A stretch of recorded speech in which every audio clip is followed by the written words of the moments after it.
Karyawan Lembaga Perlindungan Saksi dan Korban LPSK unjuk rasa di gedung LPSK Ciracas, Jakarta Timur, menolak pemangkasan anggaran hingga 62%.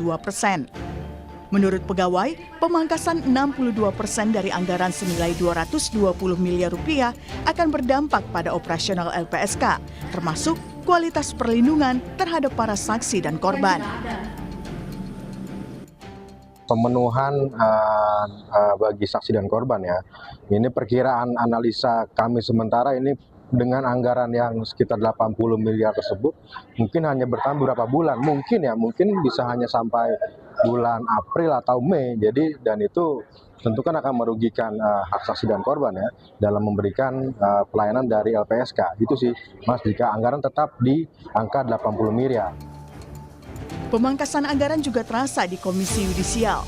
Dari anggaran tahun 2025 sebesar 186 miliar rupiah dipotong 54%. Akibatnya, anggaran gaji pegawai diperkirakan hanya cukup hingga bulan Oktober mendatang. Tak hanya itu, seleksi Hakim Agung juga terpaksa dihentikan sementara. Kami diminta melakukan efisiensi ya segala hal, karena dengan anggaran yang ada operasional saja sehari-hari itu agak terganggu, apalagi dalam rangka menjalankan tugas pokok dan fungsinya ya. Karena KAI juga tidak cukup, karena gaji pegawai saja itu hanya cukup sampai bulan Oktober. Dampak lainnya, pemerintah juga memangkas tenaga honorer sebagai bagian dari kebijakan Presiden terkait penghematan anggaran dari tingkat pusat hingga daerah.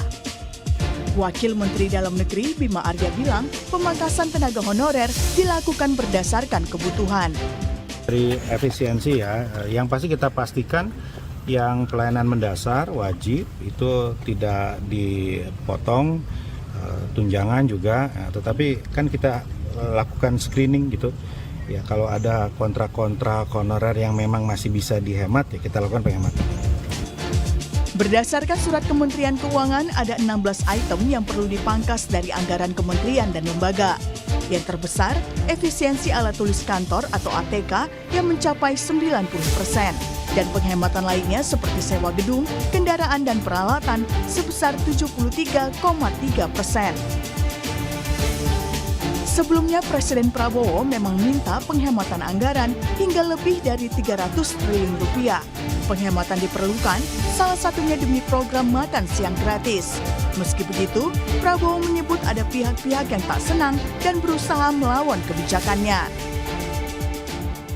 Pengeluaran-pengeluaran yang tidak perlu, pengeluaran-pengeluaran yang mubazir, pengeluaran-pengeluaran yang alasan untuk nyolong, saya ingin dihentikan, dibersihkan.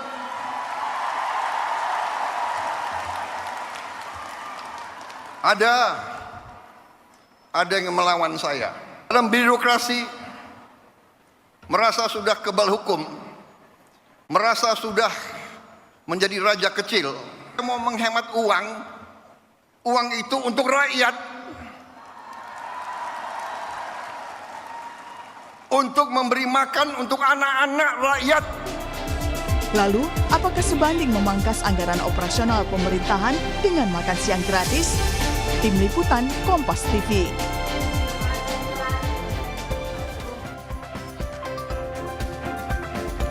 Saudara Presiden Prabowo Subianto mengeluarkan instruksi penghematan anggaran hingga lebih dari 300 triliun rupiah, di mana penghematan belanja kementerian lembaga diminta sebesar 256,1 triliun rupiah. Penghematan memang dikejar, salah satunya demi program makan siang gratis yang menjadi janji kampanye Presiden Prabowo. Lalu bagaimana menakar untung rugi dari pemangkasan anggaran ini? Kita bahas soal ini bersama sejumlah narasumber. Ada Wali Kota Surabaya, Eri Cahyadi. Selamat pagi, Pak Eri. Pagi, Mas Mario. Terima kasih Pak Eri sudah bergabung di Dialog Sapa Indonesia Pagi. Selain itu juga ada anggota Badan Anggaran DPR RI dari fraksi PKS, Nasir Jamil. Bang Nasir, sampai saat ini masih terus kami hubungi dan nanti akan bergabung bersama kita. Dan juga ada pengamat kebijakan publik dari Universitas Trisakti, Trubus Rahardiansyah. Pak Trubus, selamat pagi. Ya, selamat pagi Mas. Terima kasih Pak Trubus, terima kasih narasumber sudah bergabung di Sapa Indonesia Pagi pada pagi hari ini. Saya pertama ke Pak Wali dulu. Pak Eri, selamat pagi. Pak Eri, Pemkot Surabaya, ini kita bahas 1 tahun belakangan, katanya sudah melakukan penghematan katanya ini. Apakah memang penghematan ini efektif dilakukan atau tidak sebenarnya? Jadi gini Mas Mario, pagi Pak Mario, Pak Trubus, izin. Ya Pak Saya Wali. hanya menyampaikan pengalaman saja di kota Surabaya. Ya. Ketika saya menjadi wali kota Surabaya, saya berpikir ada dua. Apa yang harus kita kerjakan? Mengutamakan yang lainnya atau mengutamakan sumber daya manusia? Karena untuk menyiapkan kota ini menjadi baik adalah sumber daya manusia yang kita siapkan.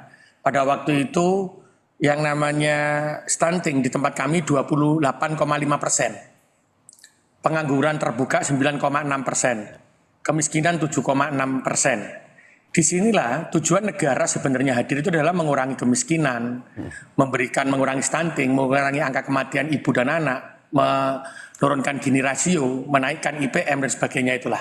Itu tujuan negara. Sehingga pada saat itu saya berpikir tidak ada pilihan lain sehingga anggaran itu harus masuk untuk pembangunan sumber daya manusia, untuk menyiapkan kota Surabaya memiliki orang-orang yang memiliki pemimpin yang di masa yang datang akan luar biasa. Begitu. Shifting berarti ya, Pak Wali? Kenapa? Shifting anggaran berarti ya, dipindahkan ke yang lebih prioritas. Betul, sehingga kita punya prioritas dulu. Saya baru tanya, apa kebutuhan wajib kita? Ya. Sehingga sebenarnya banyak pemerintahan yang bingung akan menentukan kebutuhan wajib kita. Ya. Maka kita buat kebutuhan wajib kita. Contoh, kebutuhan wajib itu adalah ada bayar listrik, ada bayar air, gaji pegawai. Setelah itu penanganan stunting. Maksud saya wajib itu tidak seperti yang aturan ya, tapi wajib yang harus kita selesaikan apa saja. Di situ baru saya lihat, oh ternyata bayar listrik itu bisa kita kurangkan dengan melakukan pekerjaan dimanapun kita lakukan.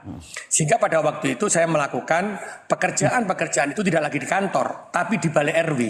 Bagaimana kita turun langsung merasakan kepada masyarakat. Sehingga penghematan listrik sangat luar biasa di kota Surabaya. Penghematan air juga luar biasa. Pada saat itu kritikan pada saya sangat luar biasa. Banyak mengatakan Pak Wali ini ada-ada saja ketika pekerjaan kok di balai RW tidak di kantor. Bagaimana pelayanan? Saya katakan kepada teman-teman, semakin sedikit orang ke kantor, semakin berhenti permasalahan di balai RW, maka selesailah petugas dari kewajiban pemerintah kota. Itu yang kita lakukan. Setelah itu kita juga melakukan penghematan terhadap ATK. Pekerjaan di Surabaya tidak ada lagi yang dilakukan secara manual. Kami menciptakan melalui aplikasi. Semua pekerjaan kita kerjakan melalui aplikasi, melalui surat, bahkan apapun pekerjaan sampai outcome itu kita kerjakan melalui aplikasi. Sehingga satu orang kami bisa tahu sampai siapa namanya hari ini mengerjakan apa. Sehingga kepala OPD itu harus bisa menjabarkan visi misi, membuat outcome dan dibagi per bulan, dibagi per hari. Anak buahnya harus mengerjakan apa sehingga outcome-nya akan terkena per hari. Dan itu akan kita lakukan di kota Surabaya. Sehingga kami tidak lagi butuh yang namanya ATK, terus setelah FGD kita kurangkan semuanya Mas. Sehingga pengurangan perjalanan dinas. Bahkan kami tidak ada lagi perjalanan dinas ke luar negeri. Kami nolkan pada waktu itu. Nah, sampai hari ini pun juga nol. Perjalanan luar negeri itu bagaimana kita perjalanan yang tidak ada kunker, perjalanan daerah yang ke Jakarta kita konsultasi, tapi ke luar negeri kita hapuskan. Dan penghematan itu bisa sampai dengan 1 triliun yang terkait dengan ATK dan lain-lain tadi. Seperti perjalanan dinas dan lain-lain. Sehingga apa? Hasilnya yang kita rasakan, stunting kita dari 28,5 hari ini menjadi 1,6%, terendah se-Indonesia. Kemiskinan yang awalnya 7, sekarang hari ini menjadi 3,9. Yang pengangguran terbuka itu awalnya 9 menjadi 4. Nah inilah yang harus kita kejar sebenarnya. Dan kita sudah melakukan hal itu Mas. Sehingga ketika ada ATK yang dulu sekian persen itu kita jadikan cuma 30%. Hanya ada 30%. Dan FGD kita hilangkan sehingga kita menggerakkan masyarakat. Dan itu yang terjadi di kota Surabaya. Jadi ketika Pak Presiden hari ini menyampaikan hal itu, alhamdulillah Surabaya sudah menjalankan. Dan saya sudah dikatakan yang tidak mungkin pada waktu tahun 2024, 2023. Tapi setelah saya buktikan, hari ini stunting turun, kemiskinan turun, setelah itu pengangguran terbuka turun, masyarakat juga bisa naik pendapatannya dengan apa istilahnya kami padat karya, kerja yang dilakukan oleh padat karya. Alhamdulillah yang kita lakukan penghematan bisa kembali ke masyarakat dan bisa dirasakan oleh masyarakat. Berarti Pemkot Surabaya tidak terlalu kaget mendengar instruksi Presiden dan Menkeu terkait dengan penghematan anggaran ini ya Pak? Bukan tidak terlalu kaget karena kami sudah menjalankan, tidak kaget sama sekali karena kami sudah menjalankan itu sudah di tahun 2022 akhir, 2023, 2024 dan kritikan tajam sudah ke saya dan saya bahkan sempat diwawancarai oleh beberapa media nasional ketika saya bekerja tidak di kantor. Dihajar habis, tapi ternyata terbukti pelayanan kami menjadi pelayanan terbaik. Bahkan reformasi birokrasi kami yang dilakukan penilaian oleh PAN menjadi kota terbaik satu-satunya yang mendapatkan nilai AA, nilai tertinggi. Karena kami bisa melakukan pelayanan itu. Karena ternyata setiap kemampuan PNS kami itu luar biasa. Tapi hari ini tinggal apakah kita bisa menggerakkan mereka, bisa menyemangati mereka dengan bergerak bersama dengan masyarakat, iya atau tidak. Kalau kita bisa bekerja sama, selesai. Karena yang dulu anggaran-anggaran yang turun ke masyarakat untuk menghitung, kami lakukan kepada masyarakat dengan namanya kader Surabaya Hebat. Sehingga namanya konsultan, namanya apa, hilang semuanya.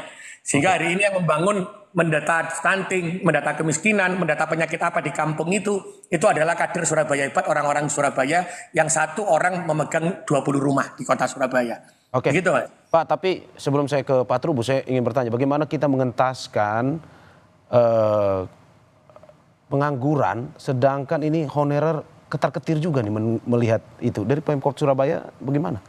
Jadi begini Mas, di Pemkot Surabaya selalu Pak Presiden selalu mengatakan bagaimana menggerakkan masyarakat dalam pembangunan. Ya. Kami ada pembangunan rumah tidak layak huni. Rumah tidak layak huni itu adalah untuk rumah orang yang akan dibangun. Yang membangun ini adalah warga kota Surabaya yang kita latih, kita sertifikatkan. Ya. Membeli barangnya harus di toko bangunan di sekitarnya. Sehingga menggerakkan masyarakat di sana. Kedua, ketika kita memberikan kebutuhan seragam untuk warga miskin, maka kita akan menggerakkan masyarakat-masyarakat miskin yang ada di kota Surabaya, kita latih mereka untuk menjahit. Setelah itu nanti sekolah-sekolah itu membeli bajunya itu kepada UMKM masyarakat miskin yang kita kumpulkan. Bahkan ada yang menjual ginjal, Mas. Alhamdulillah hari ini tidak menjadi jual ginjal pada waktu itu karena kita berikan pekerjaan kepada mereka.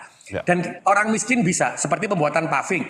Maka kita bekerja sama dengan vendor-vendor besar sehingga kita latih mereka, kita belikan alat karena paving itu ada paving yang dilewati motor K175, motor dan sepeda dan mobil biasa, ada yang dilewati truk ke atas 250 ke atas, 250 sama K350, 225 sama 350. Yang 175 ini kami membawa orang-orang miskin, kami latih padat karya di Surabaya sehingga masuk ke dalam e-katalog, kita beli di sana. Itu pergerakannya, Mas.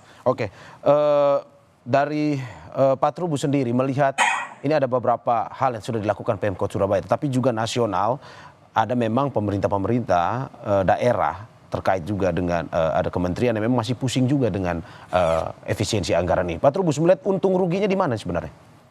Ya, kalau saya lihat sih pertama bahwa ini lebih kepada bagaimana pengambil kebijakan atau kepala daerah secara inovatif kreatif mencari sebenarnya program-program mana yang kategori prioritas dan mana yang kategori istilahnya prioritas nomor 2 atau nomor 3. Itu aja sebenarnya. Yang kedua, seperti juga di Surabaya tadi dijelaskan, itu ada semacam partisipasi publik karena sesungguhnya selama ini memang kita dalam penyusunan program bangunan lah katakanlah itu lebih banyak kepada sistemnya itu elitis gitu loh. Jadi minimnya partisipasi publik itu yang menyebabkan anggaran itu sering membengkak. Ya. Nah, yang kedua saya melihat juga begini Mas, ini penyusunan anggaran kan selama ini itu menjadi ribut karena rame karena selama ini tuh sifatnya itu bottom up Mas. Jadi karena bottom up apa-apa disusun dari bawah. Nama program seringkali sama, banyak yang redundant. Seperti dikatakan pemerintah banyak dan kita sudah lihat juga beberapa program yang nama-namanya itu mirip-mirip gitu. Yang satu peningkatan, yang satu pemberdayaan, yang satu pembinaan. Sebenarnya itu sama gitu ya intinya, cuman itu dengan rupa. Nah, di situ kemudian diusulkan. Nah, selama ini cuma pemerintah memang memangkasnya kecil, ada cuma 20%, 30% itu penghematannya. Nah, tapi sekarang kan penghematannya cukup luar biasa di atas 50%, ya itu yang kemudian terjadi kehebohan. Nah, tetapi di Surabaya ternyata ya hal itu ya biasa saja karena memang sudah dilakukan meskipun tentu belum sesuai apa namanya kehendak presiden secara utuh mestinya kan karena memang hal yang istilahnya penghematannya bukan hal sesuatu yang baru tapi implementasi di lapangan mungkin ada sesuatu yang ini baru misalnya kan ini kaitan dengan MBG misalnya kan dulu belum ada MBG kan saya kira seperti itu dengan namanya saja. Yang kedua memang dengan sistem ini Mas bottom up itu sendiri memang rawan terjadi itu yang disampaikan Presiden, nyolong-nyolong itu artinya di situ Ya. memaaf, kemudian juga angka-angkanya memang sudah luar biasa kan.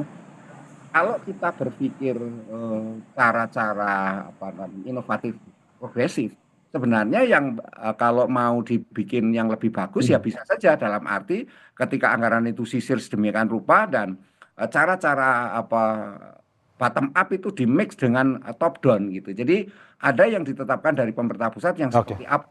Ini perlu ada, saya rasa perlu apa penjelasan lebih lanjut di mana kemudian kebingungan-kebingungan yang selama ini oleh apa KL maupun daerah itu lebih disebabkan memang kekurang pahaman sebenarnya daerah mana apa istilahnya program-program apa saja yang harusnya dipangkas karena jujur saja kebanyakan kepala daerah maupun apa kementerian lembaga itu kan tidak semuanya paham tentang ini manajemen tentang keuangan atau tentang finansial dan tentang program juga bagaimana Oke. membuat yang baik juga masih banyak Mas, apalagi memang arahnya arah lebih banyak ke politis seperti itu. Oke, kita tahan sebentar Pak Trubus karena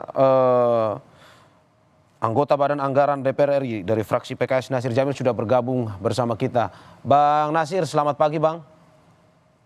Ya, assalamualaikum Oke, saya warahmatullahi wabarakatuh. langsung- Selamat pagi. Waalaikumsalam Warahmatullahi wabarakatuh. Saya langsung ke Bang Nasir. Bang Nasir, pembahasan efisiensi anggaran ditunda. Ini kritik dari DPR atau sebenarnya bagaimana? Ini kritik secara halus atau bagaimana?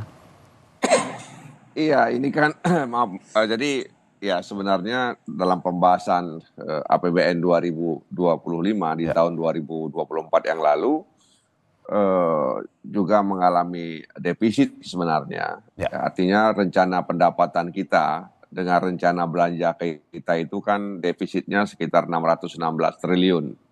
Ya. Lalu sekarang ada efisiensi melalui instruksi Presiden.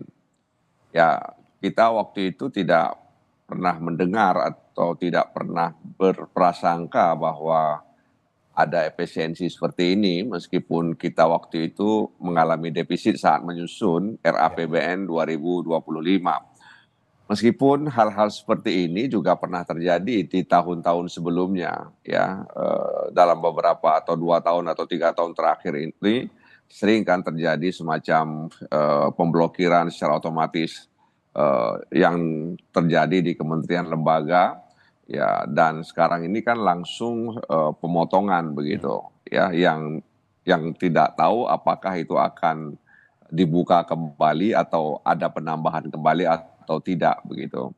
Nah pertanyaannya kan adalah ada apa dengan birokrasi kita ya sehingga kemudian Presiden mengeluarkan instruksi terkait dengan efisiensi anggaran. Jadi sebenarnya di satu sisi memang kita sering mendengar bahwa ada kebocoran ya terkait dengan APBN kita ya. Tapi di sisi lain kita juga berusaha untuk mempertanyakan ya ada apa dengan birokrasi kita sehingga kemudian Presiden mengeluarkan instruksi terkait dengan efisiensi anggaran itu. Nah karenanya bagi saya ini satu peluang dan juga sekaligus tantangan bagi Presiden Prabowo bersama kabinetnya untuk mengevaluasi ya kinerja di di kementeriannya ya apalagi hari ini ada penambahan menteri ya penambahan kelembagaan dan kementerian dan tentu saja dengan adanya efisiensi ini yang menjadi satu ujian nyata ini bagi para menteri apakah mereka mampu dengan anggaran yang efisien itu dengan anggaran yang dipotong itu mereka bisa tetap bekerja melayani kepentingan masyarakat ya dan tidak mengganggu perekonomian karena apapun ceritanya sektor atau pertumbuhan ekonomi kita itu masih dipengaruhi oleh APBN dan APBD. Ya. Oke, Bang berarti dari Bang Nasir sendiri melihat bahwa sebenarnya ini adalah sebuah kritik dari item-item yang dipotong sebenarnya atau di switch ke anggaran yang diperlukan, diprioritaskan. Ini Ya, sebenarnya ya. menurut Abang akan berdampak sangat besar terhadap khususnya pelayanan masyarakat atau bagaimana? Iya, jadi kalau kita lihat apa yang disampaikan misalnya seorang Hasyim ya, Ya. yang menyampaikan dalam beberapa kesempatan misalnya bahwa Presiden Prabowo itu sangat teliti, dia bukan hanya melihat satu layer tapi beberapa layer dia melihat di APBN kita itu. Dan kalau kita melihat instruksi tersebut lalu diikuti dengan peraturan Menteri Keuangan Ya. terkait apa saja yang diefisiensikan itu, memang ya rata-rata itu kan kebanyakan soal-soal yang sifatnya seremonial ya, dan juga soal apa namanya hal-hal yang selama ini terjadi di perkantoran, soal kelistrikan, soal soal alat tulis kantor, soal jemputan, soal seremonial. Ya, seremonial dalam arti kadang-kadang kementerian lembaga itu membuat acara-acara ya penganugerahan ini, penganugerahan itu, gitu kan, Ya. apa namanya, sehingga kemudian itu kan mengeluarkan biaya. Jadi sebenarnya ini juga seperti saya katakan di awal tadi, ini peluang dan tantangan sekaligus ujian yang nyata bagi kementerian lembaga yang membantu Presiden Prabowo, apakah mereka masih berpikir ya mensiasati pemangkasan ini untuk tetap menjalankan fungsi-fungsi pelayanan publik. Dan kalau kita melihat dan membaca itu kan ada semacam ragam pendapat para menteri terkait dengan pemangkasan ini. Tapi ini sebenarnya kan mungkin juga secara politik Pak Presiden ingin melihat mana menteri yang kira-kira tetap tetap punya cara berpikir Optimal, yang ya. baik, Iya, yang mengoptimalkan kekurangan yang mereka miliki. Ya, Oke, Bang. seperti Oke. Bang, tapi kalau melihat ini kan dari DPR sendiri melihat apakah memang sebenarnya efisiensi ini perlu dilakukan agar tidak terjadi dana yang bocor, ataukah sebenarnya lebih menunggu penjelasan ini apakah efisiensi sebenarnya untuk program prioritas yang salah satunya adalah makan bergizi gratis? Oh iya, jadi memang ada program prioritas dan juga ada agenda utama yang akan dilakukan oleh Presiden Prabowo ya selama 1 tahun ini. Yang satu diantaranya itu adalah makanan bergizi gratis ya. Ya meskipun memang ada Badan Gizi Nasional, kita sadar bahwa ini sedang dalam proses konsolidasi. Kami mendapatkan informasi memang sedang melakukan konsolidasi dan tentu saja nanti mungkin Presiden beserta jajarannya akan mengevaluasi dalam waktu dekat apakah memang harus semuanya ya, dan karena itu kan banyak rantai yang harus disatukan terkait dengan program makanan bergizi gratis tersebut. Di satu sisi memang itu satu program yang memang diharapkan bisa memberikan istilahnya nutrisi ya kepada anak-anak didik kita. Tapi tentu saja harus ada evaluasi agar tidak terjadi istilahnya itu di lapangan kekacauan dalam tanda kutip. Oke. Saya ke Pak Eri. Pak Eri, apakah memang dengan pembicaraan terkait dengan efisiensi anggaran ini akan diprioritaskan untuk makan bergizi gratis? Apakah Pemkot Surabaya sudah siap dengan pelaksanaan tersebut? Dan juga apakah betul katanya efisiensi anggaran ini karena ada raja-raja kecil yang terlihat di wilayah kementerian atau pemerintah daerah? Tapi sebelum menjawab, kita ke jeda berikut. Terima kasih, masih di Sapa Indonesia Pagi bersama saya Maris Sarong dan sejumlah narasumber saya. Ada Wali Kota Surabaya Eri Cahyadi, anggota Banggar DPR RI dari fraksi PKS Nasir Jamil, dan pengamat kebijakan publik dari Universitas Trisakti Trubus Rahardiansyah. Saya ke Pak Eri lagi. Pak Eri, bagaimana melihat ada shifting anggaran ke yang prioritas, tetapi ini untuk pelaksanaan makan bergizi gratis, program prioritas Presiden Prabowo. Dari Pemkot Surabaya sendiri melihatnya seperti apa? Jadi begini Mas, saya sepakat dengan Bang Nasir dan Pak Trubus. Setiap kepala daerah itu harus memiliki skala prioritas dan tahu anggarannya digunakan apa. Mohon maaf, saya dulu adalah mantan kepala Bapeko Kota Surabaya sebelum menjadi wali kota. Jadi ketika saya tahu, ini yang harus saya kerjakan, sehingga ini tidak perlu kita kerjakan. Bahkan kami ketika menjadi kepala dinas di tempat saya sekarang, saya harus mengajukan proposal. Proposal itu apa yang akan dia kerjakan? Karena intinya ketika dia menerima gaji, dia punya tupoksi. maka tupoksi itu harus dikerjakan sesuai dengan gajinya dia. Kecuali ada pembangunan infrastruktur, baru butuh anggaran baru. Tapi yang tidak bersifat itu, maka bisa dikerjakan oleh kewajibannya dia dengan gaji yang kita terima sebagai pegawai negeri sipil. Begitu. Yang kedua, tadi yang soal makan bergizi gratis, bahkan kami sempat menganggarkan 1,1 triliun pada waktu itu kami berdiskusi dengan provinsi, kami menggedok anggaran, disampaikan oleh teman-teman provinsi, dievaluasi untuk makan bergizi 1,1 triliun untuk gratis, untuk makan bergizi gratis, masuk ke dalam APBD. Ya. Tapi setelah disampaikan oleh Pak Presiden bahwa anggaran itu semuanya dari APBN, maka 1,1 triliun ini kita gunakan lagi untuk kepentingan yang lainnya. Tapi sebenarnya permakanan di kota Surabaya kita sudah berikan kepada lansia, kita berikan kepada stunting, itu sudah kita berikan. Sehingga apa? Sebenarnya intinya dan seperti Pak Trubus sampaikan, setiap kepala daerah atau setiap kepala dinas di tempat kota Surabaya itu harus tahu apa yang harus dia kerjakan, anggarannya berapa, akan digunakan untuk apa. Mohon maaf, lurah di tempat kami, bahkan RT, kita punya aplikasi, itu kami bisa tahu. Dalam satu kampung itu terdiri dari berapa rumah. Dalam satu rumah terdiri dari berapa jiwa. Yang miskin berapa, yang umur produktif miskin berapa. Ditanya seperti itu kami bisa jawab. Ya. Nah, akan jadi lucu ketika semua pemimpin ini, kepala daerah tidak pernah tahu. Ini berapa jumlah rumahnya, berapa yang miskin, berapa, nggak ada yang tahu dijawab. Ini yang akan tidak bisa menentukan anggaran di depan. Saya sepakat dengan Bang Nasir tadi, yang kita lakukan seperti tadi. Kami punya sepakat untuk kepentingan umat yang lebih besar. Sehingga perjalanan luar negeri kami nolkan. Sejak tahun 2022 kami nolkan. Karena saya sampaikan, kita tidak perlu ke luar negeri kalau rakyat kita masih membutuhkan kebutuhan-kebutuhan yang perlu.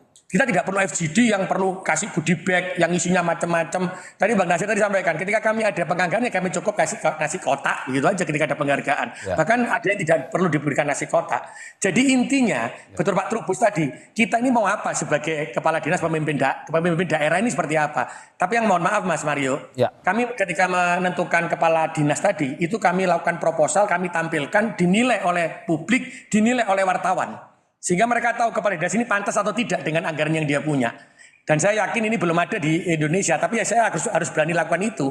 Karena bukan karena suka dan tidak suka, tapi mereka mampu atau tidak mampu sebagai profesional untuk sumpah kita sebagai PNS, karena saya sebelumnya sebagai PNS, untuk memberikan yang terbaik bagi masyarakat. Itu saja Mas Aryo. Tergantung diri kita sendiri. Oke Pak Heri, tetapi kan ada beberapa item yang memang dikurangi, salah satunya listrik misalkan, yang akhirnya membuat para pegawai ini harus pulang lebih cepat. Ini mungkinkah berdampak kepada pelayanan publik pada akhirnya?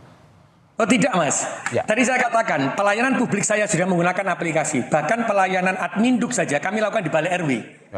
Kalau jenengan lihat, mohon maaf saya bekas pegawai negeri juga, kadang-kadang teman-teman itu kalau di kantor komputer nyala, AC nyala, orang tidak mengerjakan apa-apa Mas. Oke. Maka itu saya turunkan mereka kerja di Balai RW, sehingga kami menggunakan semua aplikasi.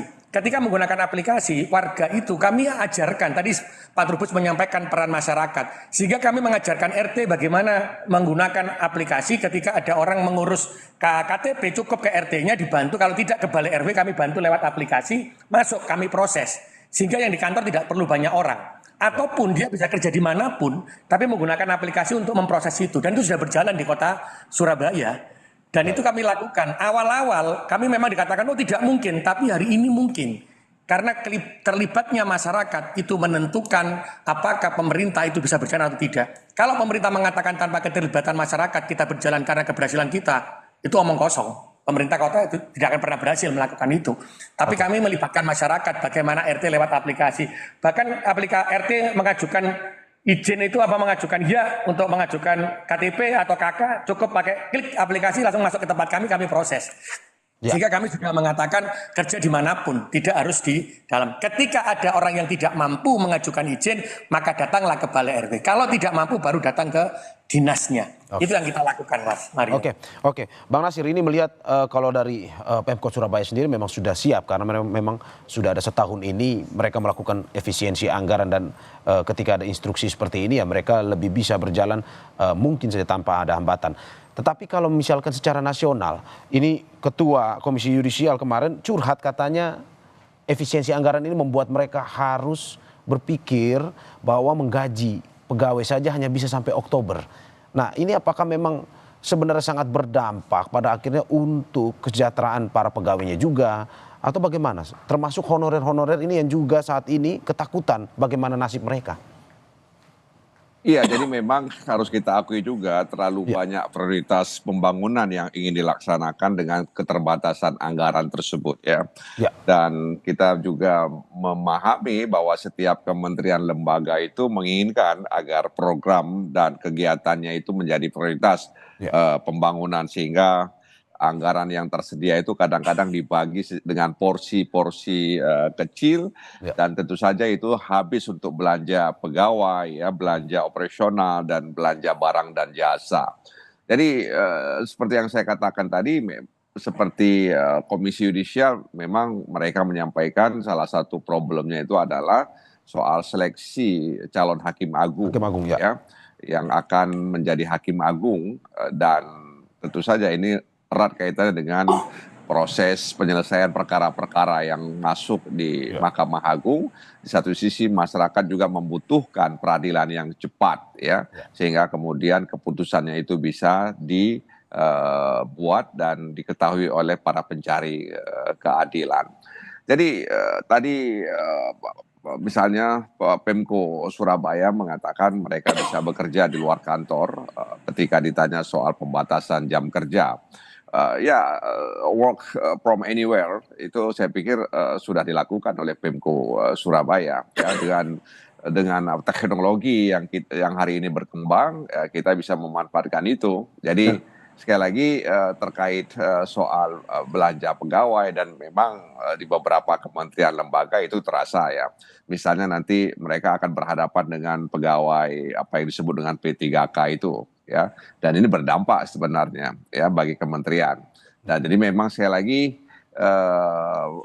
efisiensi ini sekali lagi yang paling penting dalam pandangan saya itu tidak melupakan ya prioritas pembangunan yang sudah kita canangkan karena memang ada pepatah yang mengatakan terlalu banyak prioritas itu artinya tidak ada prioritas ya. Jadi itu pepatah yang mengajarkan kita ya karena tadi itu kadang-kadang yang saya pahami kementerian dan lembaga sering sekali ingin program-programnya itu menjadi program prioritas ya. Jadi terlalu banyak prioritas itu artinya tidak prioritas. Iya, tapi kan ini katanya bukan visi kementerian tapi visi presiden, Bang Nasir. Iya, tentu saja karena mereka berada dalam gerbong kabinet merah putih, tentu presiden bertanggung jawab sepenuhnya dengan instruksi ini dan diharapkan para menteri dan kepala lembaga itu bisa menyesuaikan apa yang menjadi instruksi presiden tersebut tanpa kemudian melupakan prioritas pekerjaan atau agenda yang dimiliki oleh kementerian dan lembaga tersebut. Makanya saya katakan ini ujian yang nyata bagi para menteri dan kepala lembaga, apakah mereka mampu beradaptasi dan menyesuaikan rencana-rencana mereka dengan efisiensi yang diinstruksikan presiden tersebut. Kalau mereka bisa lolos dari ujian ini ya tentu mereka akan bertahan dalam kabinet merah putih. Kalau tidak ya seperti yang sering disampaikan oleh Pak Prabowo atau orang-orang dekatnya ada menteri-menteri yang tidak sejalan dengan presiden dan lain sebagainya. Oke, saya ke Pak Trubus. Pak Trubus, bagaimana melihat ini kalau misalkan pada akhirnya efisiensi anggaran ini ditujukan untuk program prioritas salah satunya seperti MBG. Jangan sampai anaknya dikasih makan tapi orang tuanya nggak makan juga. Ini seperti yang terjadi di lembaga-lembaga ini.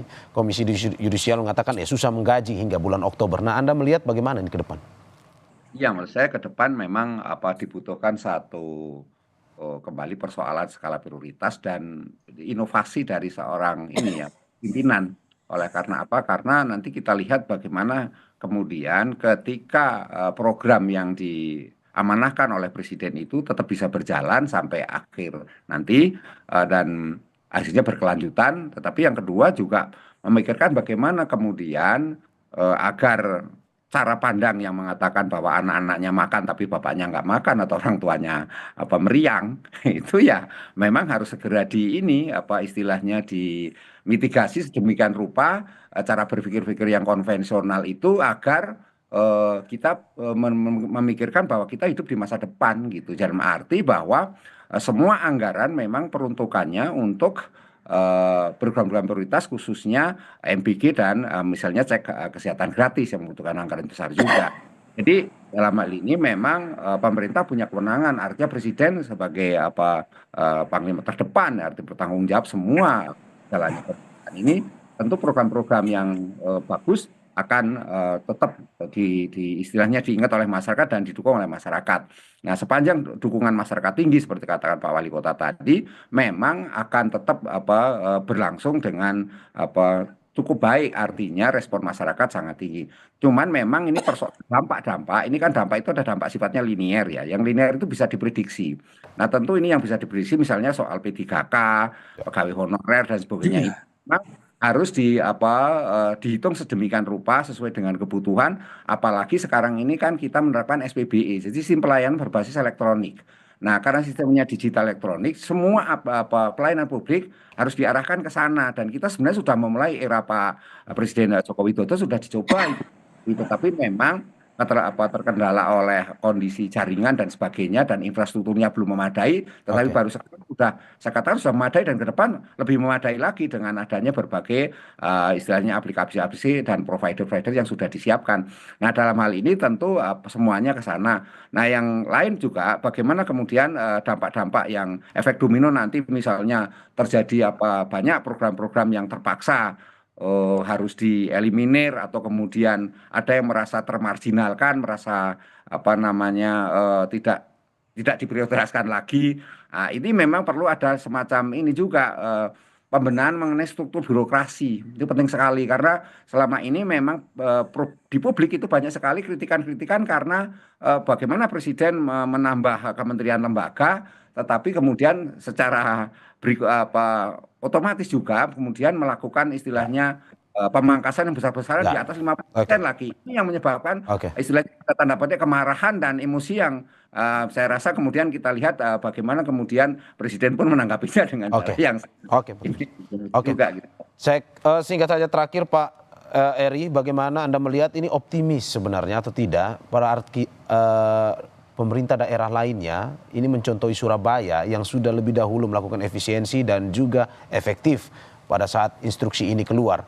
Anda optimis daerah-daerah lain juga bisa mengikuti Surabaya atau bisa juga efektif dalam bekerja melakukan pelayanan masyarakat setelah instruksi ini keluar? Saya optimis Mas Mario, tapi tadi disampaikan Pak Trubus dan Bang Nasir bagaimana basis pelayanan elektronik ini bisa berjalan. Karena mungkin semua daerah tidak bisa semuanya wifi-nya atau internetnya bagus begitulah. Ini yang menjadi tantangan kita, itu yang pertama. Yang kedua yang saya berharap itu adalah ketika menjadi kepala dinas di daerah manapun, maka harus bisa menghitung. Yang diamankan pertama kali itu adalah gaji pegawai, P3K.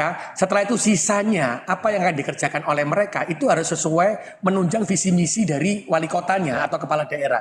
Yang selama ini biasanya mereka membuat visi misi itu tidak sama, pokoknya dia kerja. Mohon maaf, boleh dicek. Setiap anggaran daerah itu setiap tahun, tadi seperti Pak Trubus sampaikan, kegiatannya pasti sama. Saya juga jadi bingung ketika jadi wali kota, kok jadi sama terus ya?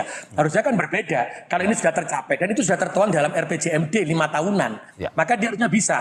Oh, hari ini mengerjakan banjir, oh tahun ini mengerjakan kemiskinan. Itu yang harus disampaikan kepada masyarakat sehingga masyarakat bisa menerima itu.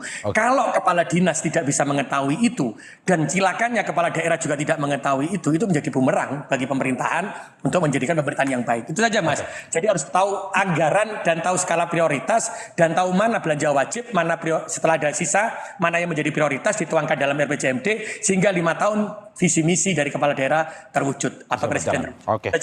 Saya terakhir ke Bang Nasir, singkat saja Bang, bagaimana melihat bahwa pemerintah di satu sisi harus ada program prioritas, tapi di satu sisi juga ya harus memperhatikan kesejahteraan pegawainya juga tanpa merugikan orang lain. Iya, jadi harus dipahami bahwa pemerintah pusat dan daerah itu satu kesatuan yang tidak bisa dipisahkan. Nah, karena itu mari bersama-sama kita melakukan mitigasi terkait dengan efisiensi ini, terutama dampaknya dalam konteks implikasi sektor ekonomi. Ya, karena ini juga akan sangat rentan jika nanti kemudian ada berita-berita bohong atau hal-hal yang kemudian mengatakan bahwa efisiensi ini akan berdampak terhadap sektor ekonomi ya, terutama UMKM kita ya, dan potensi pemutusan hubungan kerja. Jadi mari sama-sama kita pikirkan bagaimana melakukan mitigasi agar efisiensi ini ya berdampak terhadap upaya-upaya yang lebih substansial terkait dengan memajukan kesejahteraan umum dan mencerdaskan kehidupan bangsa seperti amanat konstitusi kita. Oke, terakhir saya ke Pak Trubus. Pak Trubus, bagaimana melihat ini berbagai alasan dikeluarkan seperti untuk melawan raja kecil, untuk MBG dan segala macam. Tapi bagaimana efisiensi yang perlu dilakukan sehingga tidak merugikan orang lain ataupun para pegawai dan kesejahteraan pihak lain juga. Singkat saja. Ya, menurut saya ini pemerintah segera membuat satu kebijakan regulasi yang transparan jelas gitu ya terkait dengan efisiensi ini, karena sampai hari ini kan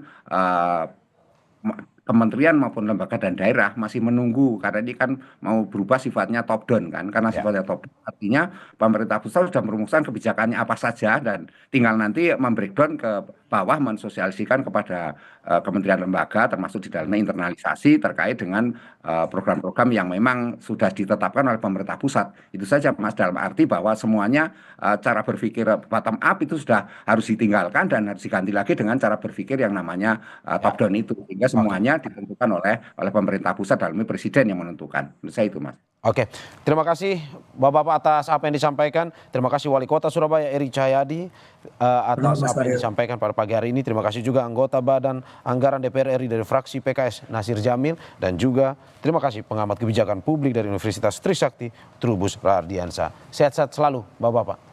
Terima kasih.